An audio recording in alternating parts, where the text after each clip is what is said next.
Nicodemus, Kansas may be a small town today, but its story is vast, a living chapter of American history. Founded in 1877 during the Reconstruction era, Nicodemus is the only remaining Western town established by Black Americans seeking freedom, opportunity, and a new beginning. The vision for Nicodemus was bold. In the spring of 1877, 7 men created the Nicodemus Town Company. Among them were W. H. Smith, a Black American who became the first president of the company, and W.R. Hill, a white land speculator who served as treasurer. Their goal was nothing less than the creation of an all-Black settlement on the Great Plains. The timing was pivotal. The Homestead Act of 1862 had made land available for settlement, and Kansas had become a symbol of freedom because of abolitionists like John Brown. Promoters such as Benjamin Pap Singleton encouraged Black Americans to leave the South, and many saw Kansas as a promised land. Families from Kentucky, Mississippi, and beyond packed up their lives and made the journey west, drawn by the chance to own land and escape the racial violence of the post-Civil War South. Life in Nicodemus was challenging from the start. With little timber for building, families carved homes out of prairie sod. Many lacked plows or teams of horses and broke the land by hand. To survive, some sold buffalo bones, while others walked miles to work on the expanding railroads. The hardships were immense, yet by 1878, Nicodemus was home to about 600 people. The community quickly built schools, churches, and businesses, and for a time, the dream of a thriving Black town on the plains seemed within reach.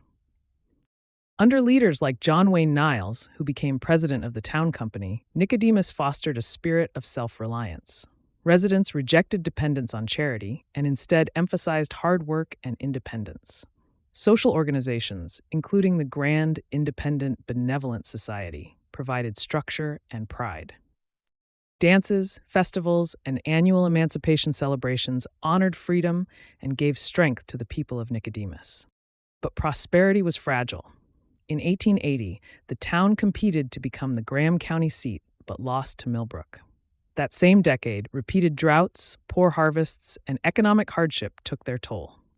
Efforts to bring a railroad through Nicodemus failed, despite bonds being approved to finance the project. With no rail connection, commerce slowed, and many families left in search of better opportunities. By the mid-1880s, the population had dwindled, and the town entered a long period of decline. Still, Nicodemus endured. Organizations such as the Masons, the American Legion, and the Priscilla Art Club ensured that community life continued. The town remained a cultural center for Black Americans on the plains. In the 1920s, emancipation celebrations grew into grand gatherings, drawing thousands of people for parades, horse races, baseball games, and even boxing matches. These events connected generations and reinforced the legacy of freedom that Nicodemus represented. As the decades passed, Nicodemus never regained the size or prosperity of its early years, but its symbolic importance only grew. During the civil rights era of the 20th century, historians and descendants worked to preserve its history. Their efforts led to a remarkable recognition. In 1996, Nicodemus was designated a National Historic Site. The designation ensured that the story of Nicodemus, the courage, resilience, and vision of its settlers, would be preserved for future generations. Today, only a handful of residents live in Nicodemus, but every summer the community comes alive. On the last weekend of July, descendants return from across the country to celebrate homecoming.